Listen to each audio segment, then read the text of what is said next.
దేశవ్యాప్తంగా Bharat Sanchar Nigam limited BSNL 4G నెట్వర్క్ను అందుబాటులోకి వచ్చింది.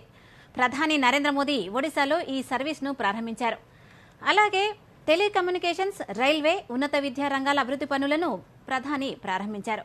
గుజరాత్లోని సూరత్ జిల్లాను ఉద్నాన్తో కలిపే అమృత్ భారత్ రైలును జెండా ఊపి ప్రధాని ప్రారంభించారు. మరిన్ని వివరాలు ఇప్పుడు చూద్దాం. ప్రధాని నరేంద్ర మోదీ ఒడిశా పర్యటనలో భాగంగా పలు అభివృద్ధి ప్రాజెక్టులను ప్రారంభించారు. ఒడిశాలోని జార్చిగూడలో జరిగిన కార్యక్రమంలో 60,000 కోట్ల విలువైన ప్రాజెక్టులు ప్రారంభించారు. అలాగే BSNL 4G నెట్వర్క్ను కూడా ప్రారంభించారు.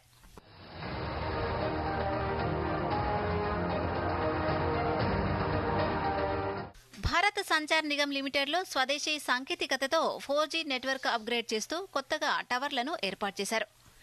ఇందులో భాగంగా ప్రధాని ఒడిశా నుంచి 97,500కు పైగా 4G టవర్లను మోదీ ప్రారంభించారు. ఇందుకోసం ప్రభుత్వం 37,000 కోట్లు ఖర్చు చేసింది. TCS సహకారంతో కమ్యూనికేషన్ శాఖ ఈ 4G సేవలు దేశవ్యాప్తంగా మారుమూల ప్రాంతాలకు అందుబాటులోకి వచ్చాయి.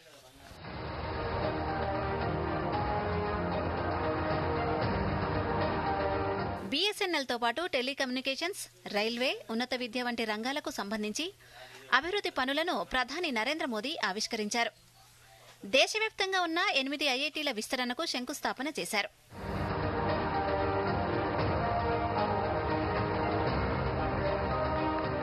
అలాగే గుజరాత్లోని సూరత్ జిల్లాను ఉద్నాతో కలిపే అమృత్ భారత్ రైలుకు ఆయన జెండా ఊపి ప్రారంభించారు. 1,400 కోట్ల వ్యయంతో నిర్మించిన కోరాపుట్ బైగూడ రైలు మార్గాన్ని 82 కిలోమీటర్ల మనబార్, కోరాపుట్, గోరాపూర్ సెక్షన్ను ప్రధాని జాతికి అంకితమిచ్చారు.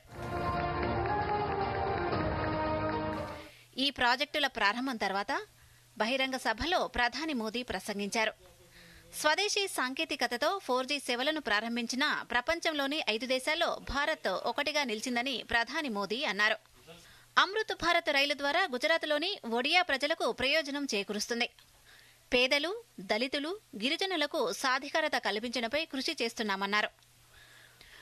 భారత్ ప్రతి దానిలోనూ స్వయం సమృద్ధి సాధించాలనేది తమ లక్ష్యమని చెప్పారు. చిప్ నుండి షిప్ వరకు అన్ని రంగాలలో భారత్ స్వదేశీగా తయారు కావాలనేది తమ సంకల్పమన్నారు. इसलिए देश ने संकल्प लिया कि टेलीकॉम सेक्टर की ये जरूरी टेक्नोलॉजी देश में ही विकसित हो। हमारे लिए गौरव की बात है कि हमारे BSNL ने अपने ही देश में पूरी तरह स्वदेशी 4G टेक्नोलॉजी विकसित कर ली है।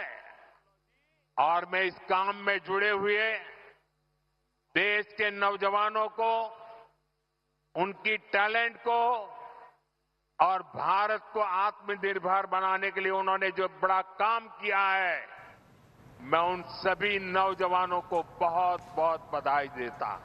Bureau report, Doordarshan news.